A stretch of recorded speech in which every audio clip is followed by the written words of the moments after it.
Alléluia. Je vais de ce côté, c'est vrai. Bonjour à tous. Vous allez bien? Bon matin. J'ai essayé d'attirer l'été un tout petit peu. J'espère que ça va marcher dans quelques semaines. Et là, aujourd'hui, j'aimerais partager avec vous un sujet qui me tient vraiment à cœur, la différence entre les êtres humains. Je ne suis pas venu pour faire la traduction. Parce que souvent, dans certaines églises, je parle dans une langue et traduis dans une langue. Donc souvent, les gens nous voient. Mais c'est vrai que c'est un sujet qu'on aime partager avec Olivier, que ce soit dans les relations, que ce soit dans les couples, que ce soit au travail. On est différents, mais on est complémentaires. Amen. Prions pour ce matin. Merci Père pour ta grâce. Merci pour les dons que tu as mis en nous. Merci parce que tu nous as créés à ton image. Et merci parce que nous représentons les multiples facettes du diamant que tu es, Seigneur. Merci pour toutes ces choses que tu as déposées dans chaque être humain, dans la grandeur de ce que tu es, Seigneur. Et je te loue pour les différences, mais qui ne sont pas là pour nous séparer, mais qui sont là pour nous rapprocher de toi. Parce que tu veux créer des ponts entre nous, mais tu veux aussi créer des ponts entre nous et toi. Père, que toute gloire te revienne dans le nom de Jésus-Christ. Amen. Alors, comme je le disais, c'est un sujet extrêmement intéressant que j'aime discuter avec, pour ceux qui nous suivent dans notre langue maternelle. On fait des vidéos, des podcasts où on parle des tempéraments.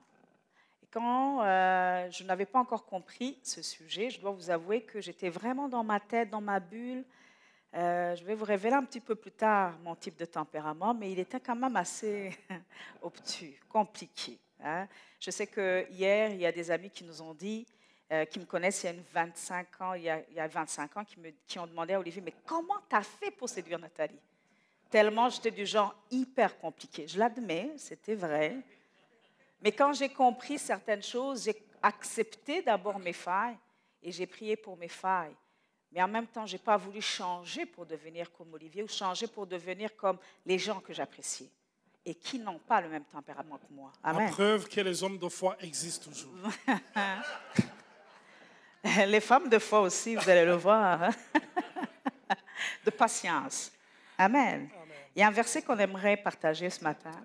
Ouais, c'est un verset qui se trouve dans 1 Thessaloniciens, chapitre 5, verset 23, qui dit que le Dieu de paix vous sanctifie lui-même tout entier et que tout votre être, l'esprit, l'âme et le corps soient conservés irrépréhensibles lors de l'avènement de notre Seigneur Jésus-Christ.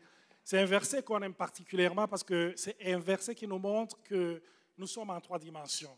Au fond, nous sommes des esprits, nous avons une âme et nous vivons dans un corps. La parole de Dieu nous montre que nous sommes de nouvelles créations. Les choses anciennes sont passées et toutes choses sont devenues nouvelles.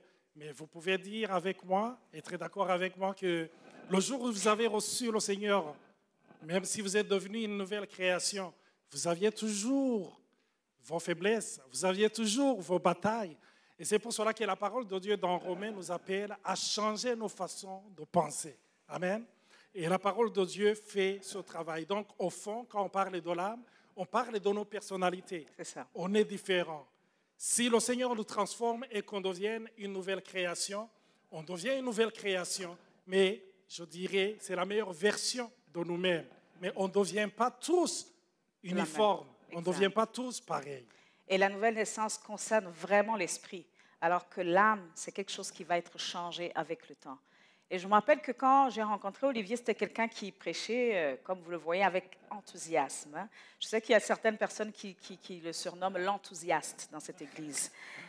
Tu salueras pour nous l'enthousiaste. Et des fois, quand vous êtes en train de vous comparer, vous tombez un peu dans la comparaison, vous dites, puisqu'il fait rire les gens, puisqu'il est extraverti, moi aussi, il faudrait que je sois comme lui pour pouvoir prêcher, n'est-ce pas? Et je vous assure qu'il y a des fois, je ne voulais pas qu'il m'accompagne parce que je me comparais à lui. Jusqu'à ce que je comprenne, non, j'ai ma façon d'être, j'ai ma façon de m'exprimer, j'ai mes forces, j'ai mes faiblesses, mais nous sommes complémentaires et nous ne sommes plus différents. Amen. Amen. C'est pour ça que j'aimerais qu'on parle des 4 types de tempéraments. Hein, comme je l'ai dit, c'est un sujet qui me tient à cœur. OK, voilà. Je pense qu'il y avait des petites erreurs. Il y a le petit « E » qui est un peu décalé. D'un côté, il y a les extravertis, qui sont les colériques et les sanguins. Et de l'autre côté, il y a les mélancoliques, plutôt les introvertis, qui sont les mélancoliques et les flegmatiques. Et moi, je suis bien sûr, devinez, à côté d'Olivier, eh bien, écoutez, introverti vraiment. Et Olivier, on ne se le cachera pas, il est assez extraverti. Hein? Extraverti ou extraordinaire? Non, Ah, ok. non, extraverti. On verra les extraordinaires négatifs et positifs. Ok. Parce que ce qui est bien avec les extravertis, tout est plus, exact. C'est extraverti. Hein? Et moi, on va aussi parler des impacts de notre tempérament sur les 3 types de dimensions, c'est-à-dire dans notre dimension spirituelle, dans notre relation avec Dieu. Parce que veut pas, un sanguin, un colérique, un mélancolique et un flegmatique ne prient pas de la même manière parce que nous n'avons pas les mêmes besoins. Et je me rappelle, il y a quelqu'un qui a dit que nous ne voyons pas Dieu comme il est, nous le voyons comme nous sommes. Exact. Et c'est pour cela que souvent, même la manière de transmettre le message est différente. Pourquoi? Parce qu'on est différent. Exactement. Et c'est pour cela qu'il faut accepter sa différence, ne pas vouloir devenir comme l'autre. Parce qu'on dit en anglais, je le traduis en français, j'allais dire en kirundi, qu'on ne comprendrait rien. Et c'est quand on imite, on se limite. Imitation is limitation. Exactement. C'est pour cela que si tu deviens toi-même, c'est hyper important. Et Dieu veut t'utiliser comme toi, pas comme moi. Amen. Amen. Ça me rassure de ne pas être Olivier. Hein? Amen. Moi, ben oui, je suis fière de ce que je suis. Amen. Amen. Et à combien plus forte raison moi? Ah. Donc, ce qui est important, c'est de voir que même dans notre manière d'approcher Dieu, notre manière de prier, nos demandes, parce qu'on demande selon notre cœur, on s'approche de Dieu selon notre cœur. Et dans notre relation aussi avec les autres, on a une vision quelque part un peu tunnelaire par rapport à ce que nous sommes. On pense que les autres pensent comme nous. On pense qu'ils réfléchissent comme nous. Et on ne comprend pas quand ils ne font pas comme nous. N'est-ce pas? Et surtout quand on parle des tempéraments, il ne faut pas oublier aussi que ça touche les enfants. Exactement. Et dans les enseignements, quand on fait des conférences, on enseigne aussi sur les tempéraments des enfants. Parce que aussitôt que tu découvres le tempérament de ton enfant, c'est mieux. Parce que des fois, je me rappelle que Nathalie pourrait en parler, il y avait comme un défi avec un de nos enfants. Je ne dirais pas lequel, parce qu'il y a notre fille qui est restée là. Elle risque de le rapporter à la maison. À la maison. Et là, on va se faire chicaner parce qu'on lui a pointé du doigt. Je m'excuse d'avance. Mais c'est vrai que quand vous avez des enfants qui ne correspondent pas à votre tempérament et qui sont plus énergivores, on doit le dire, ben, sincèrement, vous posez des questions. Et ça peut même remettre en question votre parentalité. Est-ce que je fais bien les choses? Pourquoi est-ce que ça ne marche pas? Qu'est-ce que j'ai fait de travers? Et surtout, si vous êtes trop structuré, trop organisé, trop rangé comme moi, vous voulez que tout le monde entre dans le même cadre. Ouais. Et quand vous avez un enfant qui est un peu comme Olivier, un électron libre, c'est difficile de le garder sur soi. Amen. Si vous avez un enfant comme moi, vous êtes doublement béni. Amen. Et même avec les circonstances, c'est-à-dire que quand on traverse des moments difficiles ou quand on traverse des bonnes choses, on le réfléchit par rapport à ce qu'on est. Et je me rappelle que souvent, quand les choses ne vont pas comme je veux, je dis encore une fois, mais pourquoi je n'arrive jamais à maîtriser les choses? Pourquoi les choses font de travers? Alors que lui, c'est plutôt, pourquoi les choses ne sont pas bien? Pourquoi je ne me sens pas à l'aise? Moi, ce n'est pas une question d'émotion, c'est une question d'être pratique. Et vous vous imaginez, vous êtes 3, 4, 5 personnes, vous avez des tempéraments différents, vous traversez la même circonstance et vous vous exprimez différemment. Et vous pouvez vraiment vous chicaner par rapport à ça. C'est l'histoire du verre à moitié plein ou à moitié vide. Oui. Elle le voit à moitié vide. Et moi, je le vois à moitié plein. Parce qu'il est trop positif et moi très négatif.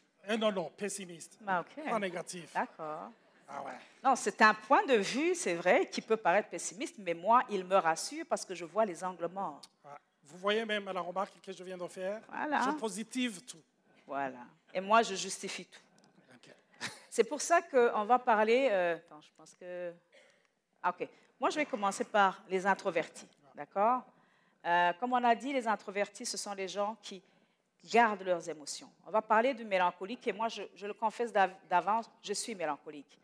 On a des forces quand même, on n'est pas que négatif, il y a des forces. Et ces forces sont qu'on est assez profond et analytique. Avoir quelqu'un qui est mélancolique, c'est s'assurer qu'on risque d'avoir le moins d'erreurs possibles. Ils sont déjà organisés, planificateur méticuleux. On est sensible à certains petits détails. Donc, un petit détail, moi, ça me rend fou. Je sais que quand j'arrive à la maison et que Olivier, les enfants, font un effort extraordinaire de faire quoi encore? Je ne sais pas comment. Je me rappelle un jour, elle était partie à Toronto pour voir son papa. Et quand elle est revenue, j'ai dit aux filles et aux garçons, on va travailler, on va nettoyer la maison. Ouf. Et comme ça, quand maman va venir, je sais qu'elle aime la maison qui est propre. Elle est venue et la première chose qu'elle a vue, c'est ce qu'on n'avait pas bien fait. Et là, j'ai dit, avec tous les efforts qu'on y a mis, oui. C'est ça que tu vois en premier? C'est ça. Parce que l'œil du mélancolique voit ce qui n'est pas encore parfait et veut le parfaire. Ce n'est pas parce qu'il vous attaque personnellement, mais c'est parce qu'il veut rendre meilleur ou mieux ou même parfait. Donc, la première chose qu'il va voir, c'est les choses négatives. Mais on est quand même du genre loyal et fiable. C'est-à-dire, si je t'accepte dans mon amitié, au fond, je ne veux pas me renier moi-même. C'est même une question d'ego. Hein. Je dis, si je t'ai mis dans ma zone d'amitié, même si tu fais des bêtises, par amour pour moi, non, je ne vais pas te lâcher. Donc, pour votre information, je dirais une mélancolique ou les mélancoliques que je connais en général, ils n'ont pas beaucoup d'amis. C'est ça. Mais le peu d'amis qu'ils ont, ils les gardent sur plusieurs années. C'est ça.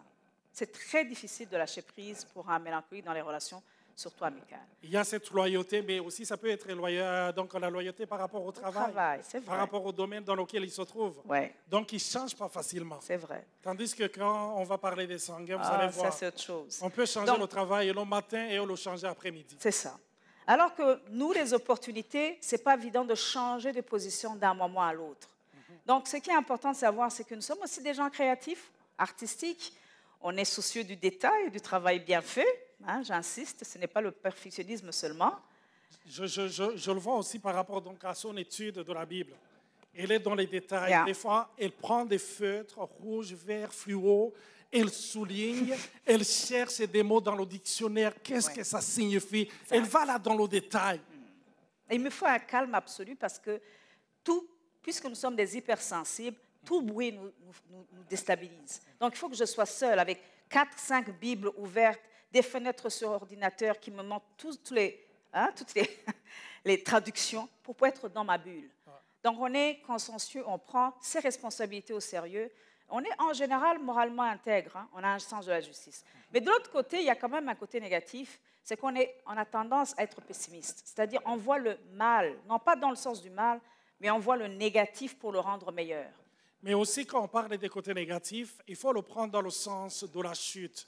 La parole de Dieu nous montre que l'homme a été créé parfait. Mais à cause de la chute, la parole de Dieu nous montre qu'il y a eu la peur dans la vie de l'homme. Donc, tous ces côtés négatifs, ce sont les solutions de l'homme pour faire face à la nature, pour faire face aux relations qui l'entourent, au contexte, aux changements à travers lesquels il passe. Et c'est pour cela qu'il a tendance à être pessimiste, parce que c'est un mécanisme de défense, de survie. Exactement. Il essaie d'être pessimiste pour ne pas être déçu à la fin. Exactement. Donc, il veut s'assurer.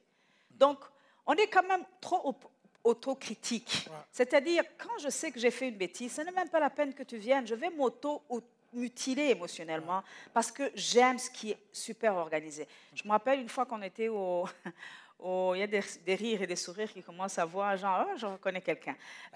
Pendant la période du Covid, vous savez que quand on allait faire l'épicerie, il y avait des flèches qui te montraient là où vous deviez passer, tout ça. Écoutez, déjà, pour un anxieux et un mélancolique, la Covid, c'est la pire saison de sa vie. D'accord? C'est anxiogène. Et là, je pense qu'on était parlé au Costco, on suit les règles. Vous allez voir que les sanguins suivent les règles quand ça les arrange. Hein. Mais moi... Que les sanguins disent Amen. Oh mon Dieu. Et quand j'ai continué, une fois, je me suis trompée. Parce que bien sûr, les gens se trompent. Et une personne m'a dit, elle n'a même pas dit beaucoup de choses. Et j'ai remarqué que j'avais fait une erreur. Écoutez, l'anxiété absolue, ça s'est arrêté dans ma tête. J'ai dit à Olivier, on rentre. Là, il se trouve, mais ma femme, elle a quoi? Non, on rentre. Et je lui ai dit, on n'a pas terminé l'épicerie. Je dis, c'est pas le problème, on rentre. Mais je dis, je ne comprends pas. On rentre parce que tu t'es trompé de flèche. Oui. Tu es allé dans le sens opposé. Non. Et j'ai senti que, OK. Je pars vite. Tout ça parce qu'on se met beaucoup de pression. On est autocritique parce qu'on se met beaucoup de pression. Et en général, quand tu es avec un mélancolique, tu as tendance à penser qu'il te critique tout le temps. Mais c'est la même façon, c'est sa même grille de lecture de sa propre vie. Okay? Donc, on est perfectionniste à l'extrême parce qu'on n'est jamais insatisfait. Et en parlant de ça, je pourrais ajouter, des fois, je travaillais quand j'écrivais mon premier livre, et je me rappelle que je lui montrais des extraits, je lui disais, qu'est-ce que tu en penses? Elle allait là, elle critiquait. Je dirais, elle massacrait ce que j'ai fait. Et, non. Et là, je bonifiais ce qu'il faisait. C'est très différent. Mais moi, je disais, oh my God, ça c'est trop. Mais moi, quand ils m'ont montré des choses qu'elle avait écrites, je disais, oh wow, c'est bon, tu pourrais ajouter ça. Mais je commençais toujours par le positif. Mais elle commençait par ce qui n'allait pas. Mais c'est sa manière d'être. Mais au fond, ça me blessait. Je me disais, mais pourquoi elle ne veut pas m'encourager avant? Oui, on va le voir pourquoi les sanguins sont comme tu es. Mais moi, j'aime bien une approche assez nette, claire, straight to the point. C'est que si tu viens me demander un avis, c'est que tu es prêt à recevoir aussi. Mais vous savez, ce n'est pas par rapport seulement au couple. Non, c'est à tout le monde. Ça peut être aussi avec les collègues, ça peut être avec les voisins. Là, je donne un exemple où c'est facile de faire une critique positive au lieu de nommer certaines personnes. Mais quoi qu'il en soit, c'est un point de vue qui peut être différent. On est pessimiste, perfectionniste à l'extrême, on n'est jamais satisfait, et ce qui nous pousse à être quoi? À agir très tardivement, à procrastiner. Parce qu'un travail que j'ai fait aujourd'hui, demain je le regarde, je dis non, j'aurais dû faire ça. Non. Moi, il y a un projet, ça fait 3 ans, il faut que je prie pour que le Seigneur m'aide à lâcher prise. Parce qu'il faut que je trouve des choses à améliorer, à mettre, à augmenter, parce que je ne suis pas satisfaite. Et même si tu me dis, mais Nathalie, c'est correct, c'est bon, lâche-toi, vas-y. Non.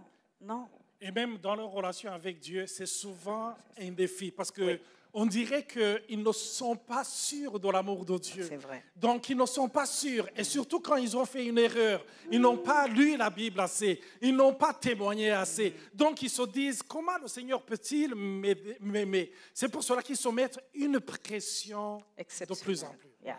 Donc, on a des tendances à l'isolement émotionnel parce que tant que je n'ai pas résolu un problème, c'est clair, je ne m'ouvre pas, ou on ne s'ouvre pas en général. Et je sais qu'Olivier disait des fois, mais est-ce que ça va? Je dis oui, tout va bien. Attends, c'était un code pour dire, tant que je n'ai pas trouvé la solution, je ne vais pas sortir ce qui est dans le cœur. Des fois, tu peux te sentir un peu rejeté des fois. Exactement, parce que quand je lui posais des questions, elle disait, non, j'y réfléchis toujours, ou bien j'ai besoin de temps. Je me disais, oh, wow. Donc, elle me chasse de sa vie, elle me rejette. C'est ce que je sentais. Mais c'est sa manière d'opérer, c'est sa manière de faire les choses. Qui n'est pas positif, je reviens sur ça, c'est dû au fait que, à cause de la chute, nous avons perdu, entre guillemets, notre identité en Christ et on essaie de retrouver notre identité dans ce que l'on fait. Alors, un mélancolique va s'épanouir dans des choses assez structurées, ce qui fait que quand il lâche prise, quand la présence de Dieu n'est plus dans sa vie, voilà la liste négative des choses qui lui arrivent. Donc, c'est une personne qui devient extrêmement rigide ou même inflexible. Souvent, on disait de moi, Nathalie, tu es un militaire dans ta tête, tu as un mindset de militaire, ce n'est pas possible. Tu es rigoureuse comme tout. Aussi, il y a le point qu'elle a sauté, difficile à contenter ça, ou à satisfaire. Oui, en général, les mélancoliques, ils sont comme ça. Comme ils sont dans la perfection, c'est ce qui se passe. C'est vraiment. Donc, il y a toujours des points sombres, des points... Non. Ça, c'est pas bien fait. Mais ce qu'on est en train de dire, c'est par rapport à la chute. Mais la bonne nouvelle, la parole de Dieu peut transformer une personne. Et je le vois dans la vie de Nathalie et le vois dans ma vie. Le Seigneur continue à nous transformer. Amen. La raison pour laquelle c'est important aussi de comprendre ce tempérament, on l'a dit que on va en parler par rapport aux circonstances. Comment est-ce qu'un mélancolique traverse les circonstances difficiles ou les circonstances qui ne le conviennent pas? Ou des changements. Ou des inconforts. Un mélancolique, par définition, aime le statu quo. Il ne supporte pas le changement et surtout un changement qu'il n'a pas initié. Pas étonnant de rester 42 ans sur la même chaise, à la même place. Vous comprenez de qui on parle? Écoute, quoi qu'il en soit, c'est quelque chose qui est extrêmement difficile pour un mélancolique de changer des choses. Et je sais que dans ma vie, Dieu, pour me faire changer, j'ai dû me trouver dans une situation hyper inconfortable où je n'avais pas le choix. Parce que c'est clair, pour un mélancolique, le choix, c'est vaut mieux un démon connu qu'un ange inconnu, tout simplement. Je n'aime pas m'aventurer dans ce qui est inconnu parce que j'ai peur. Mais même si je suis dans une circonstance, dans un travail qui ne me plaît pas, je préfère rester là parce que ça me tranquillise. On va parler rapidement des flegmatiques. Ils sont des gens extrêmement calmes. Donc, d'abord, un flegmatique, c'est l'ami de tout le monde. C'est très difficile d'être en conflit avec un Voyez flegmatique. même la photo Peace and Love. Peace and love. La paix. Hein? C'est quelqu'un qui a une maîtrise de soi. C'est une personne qui est facile à vivre. C'est la personne qui aura le moins de conflits possible avec les gens. Pourquoi? Parce que c'est un bon diplomate. Il trouvera les mots. Pourquoi? Lui, la première chose qu'il met en avant dans ses relations, c'est la paix. Ça veut dire, si je suis flegmatique et qu'Olivier est d'un autre tempérament, ça veut dire que je ne voudrais jamais qu'il y ait de problème entre lui et moi. Ça veut dire que je préfère garder ma paix relationnelle avec lui. C'est pour ça que ce sont des gens qui sont extrêmement stables émotionnellement. Et ce sont des gens dans une communauté, peut-être dans une église, on a tendance à les oublier facilement. Oui, parce qu'ils ne font pas de bruit. Ils ne font jamais de bruit. Ils sont là silencieux, fidèles, mais ils ne s'imposent jamais. Ils sont là discrets. Donc, ils sont patients, ils sont tolérants. Ce sont des gens aussi extrêmement loyaux, qui sont constants dans les relations parce qu'après tous les introvertis, on a le temps de réfléchir. Hein. Donc, quand on s'engage quand même. Ce sont des gens fiables sur qui on peut compter et ce sont de bons écouteurs, auditeurs et des gens extrêmement discrets. Et c'est pour cela que vous voyez, donc, il y a une goutte d'eau. Donc, on les symbolise par l'eau, les flegmatiques. Ils prennent la forme du contenant dans lequel ils se trouvent. Ils ne s'imposent pas. Donc, l'image d'ailleurs de flegmatique dans la Bible, c'est Abraham. Donc, lui, il était capable de même aller se compromettre parce qu'il ne voulait pas être en conflit avec le Pharaon, jusqu'à dire, écoutez, elle est magnifique ma femme, mais ce n'est pas ma femme en fait, c'est ma sœur. Hein? Vous imaginez jusqu'où peut aller un flegmatique parce qu'il veut garder la paix. Donc, ce sont aussi des gens qui vont procrastiner, qui vont manquer d'initiative. Et moi, je me posais toujours la question, Dieu avait dit à Moïse, plutôt à Abraham, sors de la maison de ton père. Et il a attendu 75 ans jusqu'après la mort de son père. Mais on ne sait jamais quand Dieu lui a parlé. Est-ce que c'était à 20 ans? Est-ce que c'était à 35 ou à 45 ans? Mais il a procrastiné jusqu'à 75 ans. Mais ce qui est bon, c'est que peu importe le temps où vous prenez la décision, quand Dieu est avec vous, il agit. Amen. Et en parlant de fuir les conflits à tout prix, on va le voir qu'à un certain moment, il devient tellement prospère avec son neveu Lot. Et un jour, il y a des conflits entre les serviteurs de Lot et les serviteurs d'Abraham. Et là, Lot vient le voir, ils en parlent. Mais ce qui est étonnant, on le voit comme Abraham est flegmatique, il ne veut pas entrer en conflit. Exact. Et qu'est-ce qu'il va proposer? Il va dire à Lot, qui est son neveu, c'est-à-dire plus jeune que lui. Mais rappelez-vous, dans la culture de l'époque, il y a un droit d'aînesse. C'est l'aîné qui choisit en premier. Mais là, il propose à son neveu, il dit, si tu choisis d'aller au nord, moi j'irai au sud. Si tu choisis d'être à l'ouest, moi j'irai à l'est. Il ne veut pas de conflit. Choisis, je vais prendre ce qui reste. Ce qui fait que, par exemple, lorsque vous avez un supérieur hiérarchique qui est flegmatique et qui a un problème dans les ressources humaines et qui doit prendre une décision, ça peut être extrêmement dur pour cette personne de prendre une décision. Et malheureusement, certaines personnes pourraient le caricaturer de quelqu'un qui n'est pas volontaire, qui est lâche. Voilà souvent le mot qui peut tomber sur la tête des gens qui sont flegmatiques. Non pas qu'ils soient lâches, mais il veut tellement acheter la paix avec tout le monde qu'il prend des décisions qui ne sont pas des fois correctes. Ils s'expriment peu. Oui. C'est difficile pour eux de savoir ce qu'ils pensent, parce qu'ils ne vont pas l'exprimer facilement. Et souvent, quand on est marié, quand on a une relation quelconque avec un flegmatique, ça peut être difficile, parce que c'est quelqu'un qui va t'écouter. Mais, au fond, si on te pose la question, qu'est-ce qu'il pense? Qu'est-ce qu'il pense, qu'est-ce qu'elle pense, ce sera difficile, Exactement. parce qu'il s'exprime peu. La raison pour laquelle il s'exprime peu, ce n'est pas parce qu'il n'a pas à dire, c'est parce que si je m'exprime peu, il y a moins de chances d'entrer en conflit avec les gens. C'est ça. Donc, vous imaginez si vous avez deux parents flegmatiques et des enfants qui sont plutôt extravertis, ça risque de donner des enfants rois. Pourquoi? Parce qu'un parent va dire, écoute, je vais te laisser, prends le temps. Ils vont acheter la paix. On achètera la paix. Et imaginez-vous, vous êtes extraverti et vous avez un parent ou bien d'un autre tempérament et vous êtes en relation avec quelqu'un qui est flegmatique. Des fois, même la gestion de certaines choses, vous pouvez vous sentir seul parce qu'il ne voudra pas prendre officiellement la décision et d'assumer les conséquences. Aussi, c'est quelqu'un ou quelqu'une qui va se laisser influencer ou manipuler parce qu'il ne s'impose pas. C'est pour ça qu'au niveau des circonstances, c'est une personne qui va aller là où la vie l'amène. Il va se laisser faire. Il ne va jamais prendre une décision très rapidement. Donc, c'est extrêmement difficile aussi pour lui d'être en conflit avec les gens, c'est vrai, mais il va aussi tomber dans la compromission facilement. Alors, vous vous imaginez comment c'est, je ne dirais pas dur, mais de la part de Dieu de mobiliser un flegmatique. Ce n'est pas évident. Et la meilleure façon de mobiliser un flegmatique, c'est de l'amener dans une dimension où il va perdre sa paix apparente. Parce que comme on l'a dit, tous ces côtés négatifs découlent de la chute. Et le flegmatique achètera la paix que seul Dieu donne. Et ce que Dieu fait dans la vie du flegmatique en général, c'est de le sortir. Il le fait pour tout le monde. Oui, mais en général, il va le faire sortir de sa zone de confort. Oui. Parce qu'il veut l'amener là où seul Dieu va lui montrer que c'est lui qui est au contrôle. Il va apprendre à faire confiance au Seigneur, non pas aux gens ni en ses capacités. On va parler maintenant du colérique. Je vais laisser Olivier un petit peu d'en parler. Un colérique, c'est un extraverti. C'est quelqu'un qui est un leader naturel. Quand on parle des colériques dans la Bible, on parle de Paul. C'est quelqu'un qui est dans la compétition. C'est quelqu'un qui veut devenir le premier. Et on va lire quelque part dans la Bible où là où Paul dit « J'ai travaillé plus que tous ». Donc c'est comme ça, c'est la compétition. Il travaille. Il prend des décisions rapidement. On dirait que Dieu lui a donné une capacité extraordinaire. Dès qu'il y a un problème, ils ont une solution rapidement, directe. C'est inné, vraiment, c'est vraiment inné.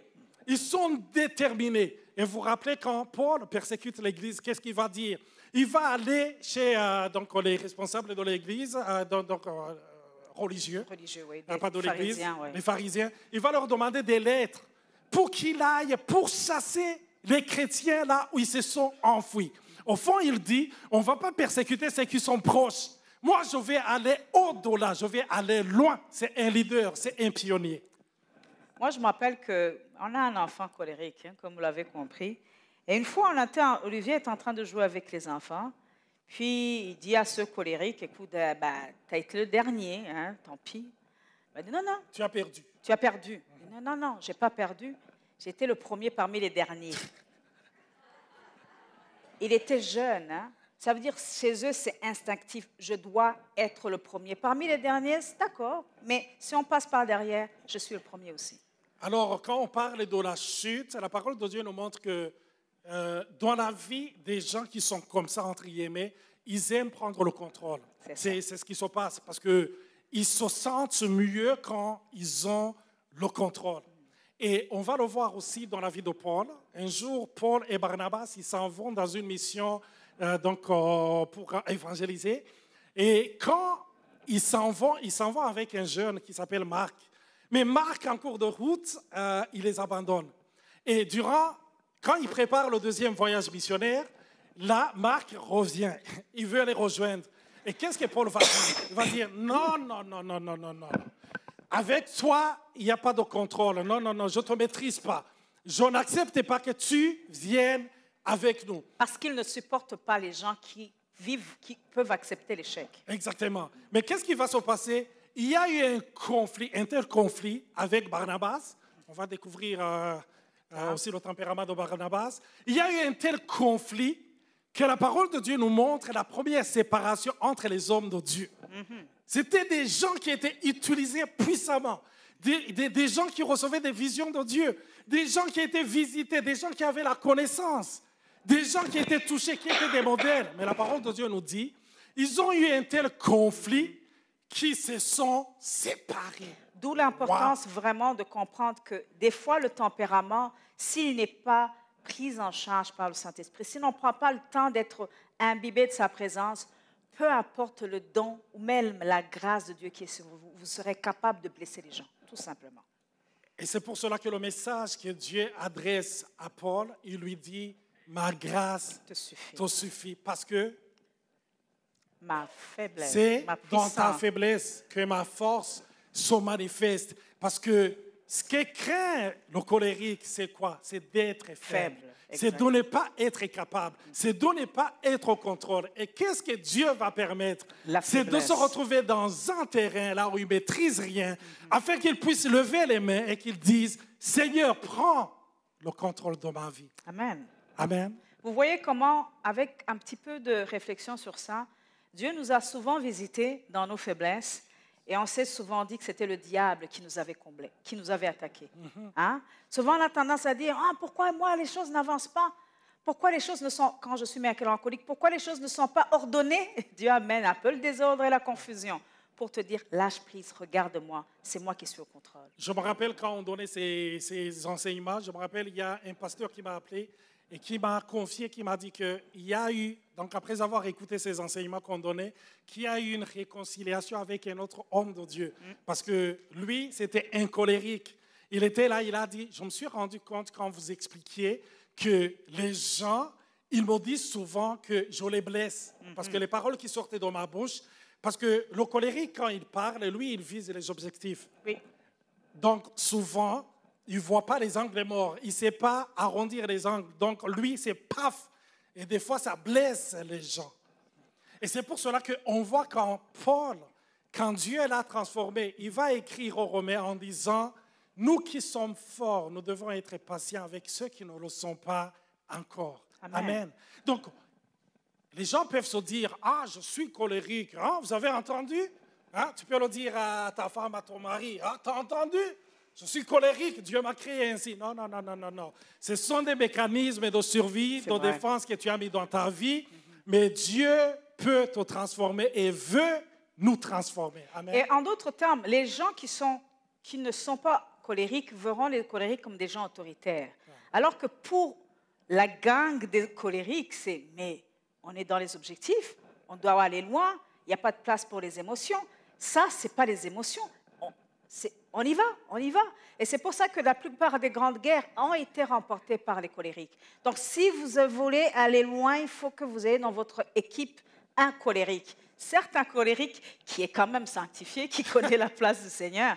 Mais c'est vrai qu'un colérique va toujours vous amener dans une dimension que vous n'avez jamais pensée. Et il va vous sortir de votre zone de confort. Il va vous pousser à réfléchir différemment. Et je vois souvent mon fils, des fois, quand il est en train de résoudre des problèmes, il dit « Waouh, il y a une vision, une facilité de penser autrement. » C'est instinctif. Mais on a besoin de ce don-là pour aller plus loin. Donc, avec les colériques, ils vont arriver loin. Ils vont faire des choses que les autres n'ont pas réussi.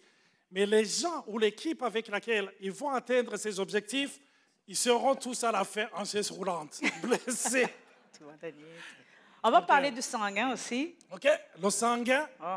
le sanguin, je le connais mieux parce que je suis sanguin. Les sanguins, ce sont des gens qui sont chaleureux et amicaux. Ce sont des gens qui sont communicatifs, à l'aise en public. Ah. Moi, souvent, quand on fait une réunion entre 5-6 personnes, je ne parle pas facilement. J'aime qu'il y ait un grand public. Parce que plus vous êtes nombreux, plus il va crier, en fait. Je me nourris de l'énergie des gens qui m'écoutent, qui me voient. C'est vrai, c'est vrai. C'est comme ça. Et si jamais il y a, par exemple, les lumières qui l'aveuglent de façon à ce qu'il ne voit pas les gens, ben, il a de la difficulté à s'exprimer parce qu'il se nourrit de chaque visage. Je me rappelle, il y avait un concert à Ottawa, on m'avait appelé, il y avait 800 personnes, mais le problème, il y avait des lumières dans ma face.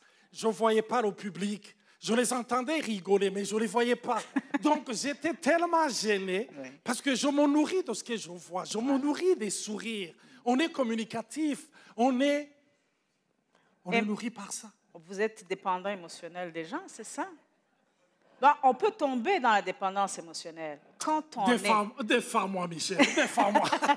C'est vrai? Non. Pas tout le temps. Ouais. Mais disons que, non, c'est vrai que la dépendance émotionnelle, c'est une blessure haute, mais il y a des tempéraments qui auront plus de facilité à dépendre des autres, du regard que les autres leur portent que d'autres personnes. Entre autres, un sanguin. Et souvent, ce qui nous arrive ou ce qui arrive au sanguin, c'est qu'on est impulsif. Ouais. Et un sanguin, souvent, il parle et après il dit, oh my God, qu'est-ce que je viens de dire? Qu'est-ce que j'ai Et un sanguin qu'on voit dans la Bible, c'est qui? C'est Pierre. Pierre, il est là. Si c'est toi, dis-moi de marcher sur l'eau. Peut-être qu'il a réfléchi après en se disant, qu'est-ce que je viens de demander? Donc, il parle. Et quand Jésus parlait de sa mort, il ne veut pas entendre de la mort. Parce que le sanguin, il aime quand les gens rigolent, quand ça se passe bien. Il est plein d'énergie et plein d'entrain. Vous le voyez là? Ouais. Moi, c'était très difficile au départ, qui suis introverti, de dire, mais ce mec, il ne se calme jamais. C'est pas possible. Est-ce que ses batteries ne sont jamais à plat? Vous voyez parce quand que on explique... moi, pour parler à la dimension d'Olivier, après, je vais dormir. Hein? C'est vrai. Ouais, c'est ça. Donc, ils sont charismatiques, ils attirent les autres. On est entouré par les gens. Et quand on parle aux gens, souvent, je me rappelle quand je venais de la rencontrer, et après l'église, je parlais à tout le monde. Et dans l'église dans laquelle on était plus de 2000. Imaginez prendre le temps pour chacun, 2 minutes. Ça prenait minimum 1 heure. Oui, même plus. Oui, mais c'était minimum 1 heure. Donc, pour les gens qui sont avec les sanguins, on demande pardon publiquement au nom des sanguins. On est comme ça. On aime le social. On aime socialiser avec les gens, rire avec les gens, passer du temps avec les gens. Et là, je suis en train de regarder. Vraiment, il n'est pas conscient qu'il faut qu'on parte. Mais tu vois, il faut qu'on parte là parce qu'il y a des choses qu'on doit faire, parce que je suis dans les règles, moi. Exactement. Mais souvent, ce qui se passe, donc, du côté de la chute, il y a un manque de constance et de discipline. Oui. Le sanguin, quand on propose quelque chose de nouveau, on y va. 2 semaines après, il fait plus partie de la gang. C'est ça. Il a oublié, il ne sait plus pourquoi on doit faire ça. Et vous savez pourquoi il a oublié? Parce qu'il y a eu une autre proposition là. Exactement. Et il a oublié la première. Voilà. C'est comme ça. Ouais. Alors, s'il rencontre 1000 personnes, il ne va pas retenir 1000 prénoms, mais il va toujours vous faire le même sourire. Et souvent, je lui disais, est-ce que tu te rappelles de son nom? Non. Ah ouais, quand même. Donc, tu es extraverti comme ça, tu ne te rappelles même plus son nom? Et ça me blessait énormément. Donc, on venait de se rencontrer. Et les gens à qui je les présentais, je disais, ah, voici, c'est ma fiancée, Nathalie. Et les gens étaient enthousiastes parce qu'ils sont habitués à la manière dont... C'est ça. Parce que ça, moi, le problème. Quand je te salue avec les mains, on dirait que non, il faut que tu sentes mon cœur. Voilà. Donc, voilà. C'est comme ça. Mais elle dit, on ne se connaît pas, il m'a envahi ou j'ai envahi son univers, là. Vraiment, est-ce que je vais prendre dans les bras quelqu'un? Et il voulait que ça soit la même intensité que ce qu'il avait fait d'habitude. Exactement. Donc, et ça créait des chicanes, ça me blessait énormément. Mais c'est après que j'ai compris, on est différents, mais on est complémentaires. Amen. Donc, ils peuvent aussi être distraits facilement. Oh, oui. Ah, oui. Hein? Oui. C'est vrai, très distrait. Mais...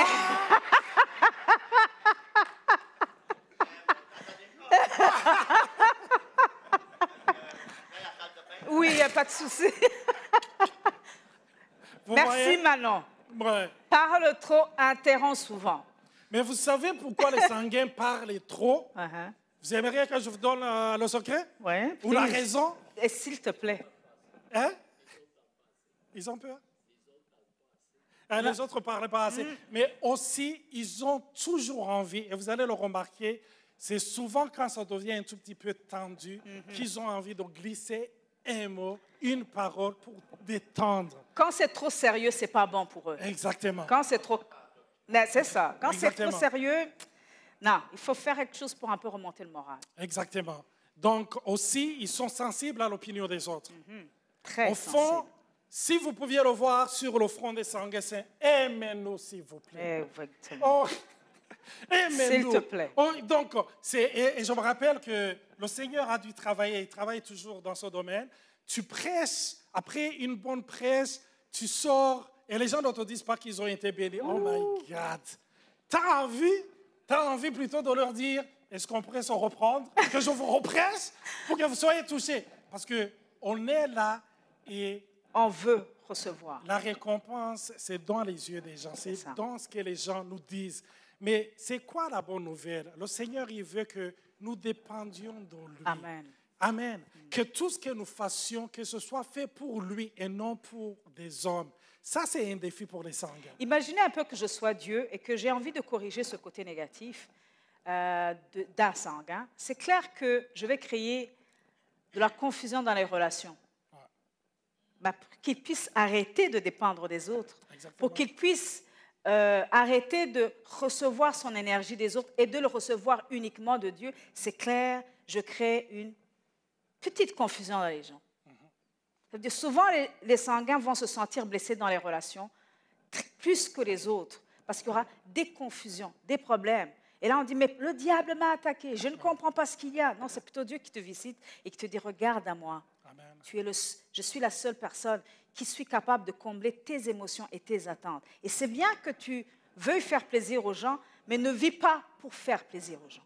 Amen. Au fond, les sanguins considèrent les gens comme des charges sur lesquelles ils vont se plaguer pour avoir un peu de bonheur, un peu de joie, pour se sentir mieux. Ça.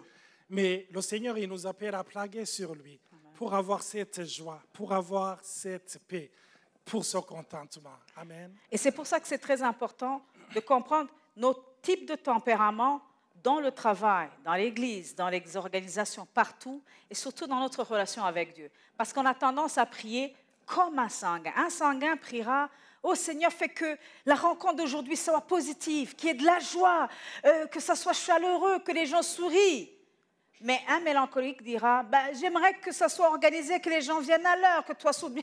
Donc, c'est plutôt dans la structure, qu'il n'y ait pas d'erreur, que la sono fonctionne bien. Là, je vais m'être calme. Le colérique dira, hier, dimanche passé, on était 120, j'espère qu'on sera 125. Parce qu'il ne faut pas non plus qu'on stagne tout le temps. Donc, on prie par rapport à ce que nous sommes. On cherche Dieu par rapport à ce que nous sommes. Et malheureusement, nos prières doivent changer, non pas par rapport à nous, mais par rapport à ce qu'il est. Amen. Amen. Un peu pour résumer tous ces tempéraments, imaginez qu'on va voyager avec les 4 tempéraments. Donc, le colérique, c'est lui qui veut prendre le volant. Le mélancolique, c'est lui qui veut maîtriser la carte. Absolument. Là où on s'en va.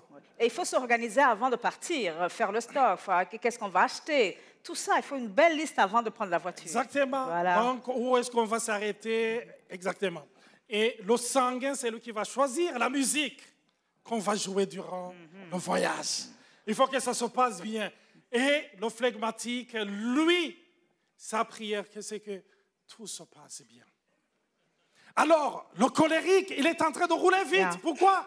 Parce qu'on lui a dit que de Montréal à Ottawa, c'est 2 heures. Mais lui, il veut le faire en 1h45 minutes. C'est ça. La dernière fois, il avait fait 2 heures, maintenant c'est 1h45. 1h45 minutes. Ça. Et le mélancolique qui va dire, non. Hey, tu roules vite, parce qu'elle ou lui, c'est la loi, c'est les règles. Exactement. Tu es en train de violer la loi. Non, oui. non. Tu marches trop vite. Allez-y. Et le sanguin, il est là, il voit qu'il y a la tension.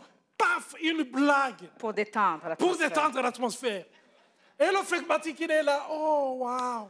J'aimerais qu'il y ait la paix. C'est ça. Et elle, on va lui poser la question, qu'est-ce que tu penses de tout ça? Vous avez tous raison. Il n'y a pas de souci. Amen. Amen. C'est ça. Et la raison pour laquelle on veut en parler, c'est que plus une église grandit, plus on va voir ces 4 types de tempéraments. Ouais. Que ce soit au niveau du conseil pastoral, dans les changements. Et je vous assure, dans le conseil pastoral, moi, je vois les 4 types de tempéraments. Sincèrement, c'est incroyable. Vraiment, on est bien. On se reconnaît. Hein? Mais surtout, c'est des tempéraments qui ont été visités par le Seigneur. Je vous assure, c'est un don, c'est extraordinaire de voir un colérique qui a été purifié par Dieu, un sanguin qui est purifié par le Seigneur. Qui est en cours de purification. Qui est en cours de purification. Un mélancolique qui est en cours de purification, mais qui œuvre pour le Seigneur, qui laisse le Seigneur, parce que veut pas, les mélancoliques, nous sommes très centrés dans les pensées. Et recevoir les pensées des autres, c'est très difficile. Mais quand tu apprends à écouter les autres, tu dis, wow, finalement, tu as quelque chose, tel a quelque chose. On est capable de laisser le Seigneur faire de grandes choses. Donc, je loue le Seigneur pour ce qu'il est en train de faire, pour les changements qu'il est en train de faire, mais aussi de préparer nos cœurs à être la bonne personne. Je n'ai pas envie de devenir sanguin qu'Olivier, et je sais qu'Olivier ne veut pas devenir mélancolique comme moi. Surtout pas.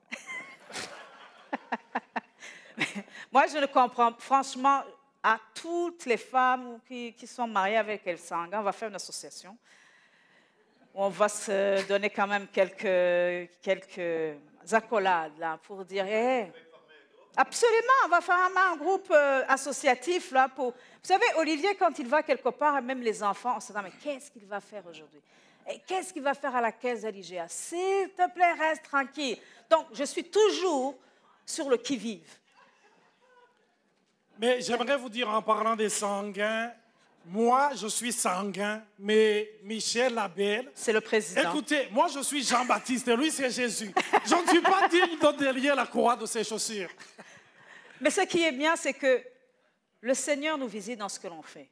Et ce que j'ai connu, c'est que... Merci. Ce que je sais... J'aimerais appeler aussi le groupe de louanges. Ce que j'ai remarqué, c'est que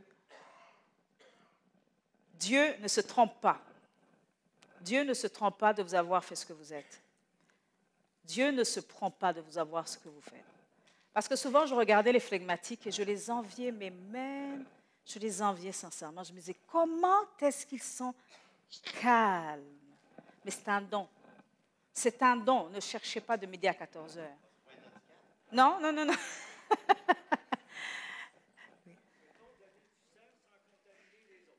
Hein?